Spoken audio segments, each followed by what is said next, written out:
Welcome back to The Poors Next Door, the only podcast here to hold your hand, guide you through the looming apocalypse. Man, it's been a long week. Today is May 18th, 2021. Oh, wow, it's only Tuesday. Well, what's up? I know it's been a while. No excuses. I'm here now. Uh, for the time being, it's just going to be me. I plan on having guests in the future. But for now, I'm just doing what I can with what I've got. And right now, all I've got is myself and this webcam. I'm of the opinion people should be able to say whatever they want to say. But, and that's a big but, not everybody should be heard by millions of people. But for now, the internet exists and is open to anyone with electricity and an opinion. So here I am.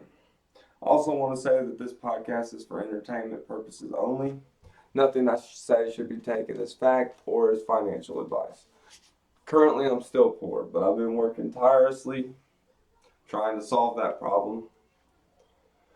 I'm literally the last person you should be looking to for financial advice. Not to quote Alex Jones, but well, I'm gonna quote Alex Jones, but look into it.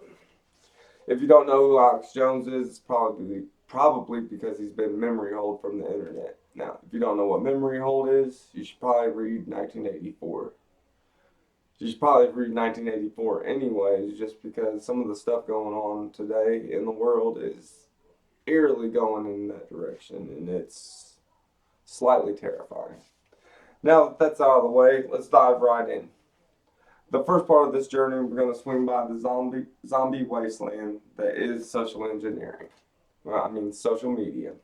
There's a lot of people talking about the conflict between Israel and Palestine, aka the Forever War, and what the mainstream media is saying and showing us, as opposed to what has happened in reality, which is and has been for a long time, two distinctly different realities. But basically, both sides want the other side dead. Israel wants to live in peace as a Jewish state, and they recognize the right of Palestinians to live in their own state in peace. The problem lies in the fact that they both claim the same land, and Palestinians and many Muslim and Arab peoples do not recognize the Jewish state of Israel. In the late 1940s, the UN divided the land called Palestine into two states, a Jewish state and an Arab state. Jewish people accepted their piece of land, but no Arab or Muslim country did. And it's pretty much been conflict after conflict after conflict ever since. Are they trying to create terrorists? Because that's honestly exactly how you create terrorists. The motto of Hamas, the Palestinian rulers of Gaza is we love death as much as the Jews love life. And it shows. But can you really blame them? What would you do if a bunch of people just showed up in your city and proclaimed that it is now their city? Told you all this is ours now, but you can go live on the east side. Would you pack up and leave or fight for your property? Oh yeah, and they blew up your mom and dad's farm with a drone strike. The South African government is calling for Israel to be investigated for crimes against humanity. Now, I'm not taking sides, but what would you guys do here? I'm not taking sides because this is what I came up with in about 10 minutes of research. So I'm sure it's a lot more complex than that. If I'm getting it wrong, please correct me in the comments. Let me know uh, what the conflict's about. Now, here in the U.S., we have our own problems. The fact that most people don't recognize these problems is disturbing at best and evidence of mass brainwashing at worst. Black Lives Matters claims President Joe Biden, aka Sleepy Joe, aka Creepy Joe, has ramped up the flow of military equipment to police agencies across the U.S. to aid those agencies in terrorizing the poorest communities. Now, I try to stay out of politics for the most part. For one, I can't vote. For two, the two-party system meme is just that, a meme. In reality, both Dems and the GOP are just two different wings of the same bird. There is nothing in the Constitution that says there can only be two parties, but most people are so afraid that of their vote not counting that they either won't vote outside of the party lines or just don't vote at all. Some won't, they won't consider even voting independent or for any of the smaller, not promoted by mainstream media parties. The current indoctrination is a farce. Here's a quote I found that sums it up perfectly.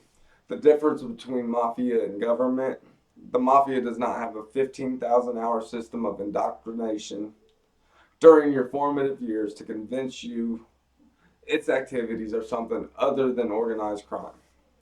Speaking of organized crime, I cannot forget to mention the Federal Reserve. Did you know that almost 25% of the US dollars currently in circulation were created in the last year or so? Since the start of the pandemic, the Fed's money printers go. Honestly, I don't even think they're wasting their time printing actual currency, when all they have to do is go into the treasury accounts and move a couple zeros over, or move a couple decimals over a couple spaces. And boom, there you have it, $4 million or whatever it was, out of nowhere. Backed by nothing but the people's beliefs that it will have the same value tomorrow that it does today, which is impossible if money is being created out of nowhere. For every dollar created, the value of every other dollar that exists in circulation goes down. You can see this already happening at the gas station, at the grocery store. Even fast food prices are rising. And if the prices aren't rising, the amount per serving is getting less and less. A millionaire probably won't notice this, but to the poorest among us, those pennies matter. And those smaller portions are a lot more noticeable.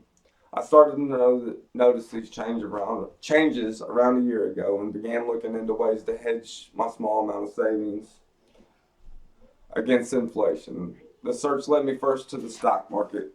I started watching the prices and trying to figure out how the markets flowed.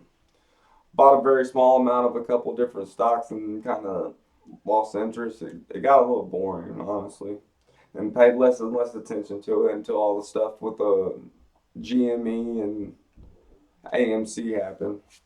I aped in at the top, held for a little while, and then realized I had probably missed the rocket ship, so I began searching for the next big investment. That's when I fell through the trapdoor into the dark underworld of crypto, or as I like to call it, magic internet money. I plan to branch off this podcast and make a podcast more specifically about crypto and digital assets, and also discuss some important lessons I've learned in the few months I've been dabbling with magic internet money. Also, I found a speck of light at the end of the tunnel, a little bit of hope. If that is something you think you'd be interested in, please let me know in the comments. The more interest it draws, the sooner I'll light a fire up under my ass and get it done. Did I mention I'm a master procrastinator? Not a masturbator. I'm working on it though. This quote really hits home. Nobody is responsible for your sorrows and poverty, not even the devil. It is the work of the enemies of time that lives in some men, and their name are laziness and procrastination. That was a quote by Michael Bassey Johnson. Now, laziness is not my problem. Uh, I go to work every day and I make it my goal to outwork every single person there, even the managers. Um, I don't succeed every day, but I do try every single day. Doesn't leave me a lot of energy to put into my own endeavors. On top of that, I have a family who demands some of my time each and every day. So I'm never running short on excuses to put something off until tomorrow. Help me help you. We're all in this together. Oh, that sounds like the coronavirus propaganda they were pushing all last year. Anyways, back to the magic internet money, which is the first on my list of favorite distractions. My second is probably and always will be music festivals. Well, that might be first again one day. But nothing will beat the feeling I get when I'm vibing with thousands of other people to some deep, dark, and heavy bass lines. But I'll save that for another day. I'm by far most excited about everything going on in the digital currency space. It seems mass adoption is here, and I still kind of feel like I got in early. Even though I've only been paying attention for the last 3 to 4 months, I've learned a lot, and I've been putting a little bit of each paycheck, like $20 here, $50 there, and I've accumulated a decent amount of crypto. I have a decent portfolio. I'm currently up about 25%, even with this dip that's been going on for seems like weeks. I would it would be more, but my portfolio is extra diversified and is in bad need of organization. I made a few bad investments, but the good ones have outweighed the bad ones. My largest holding in a project I've believed in since I stumbled across it is ADA.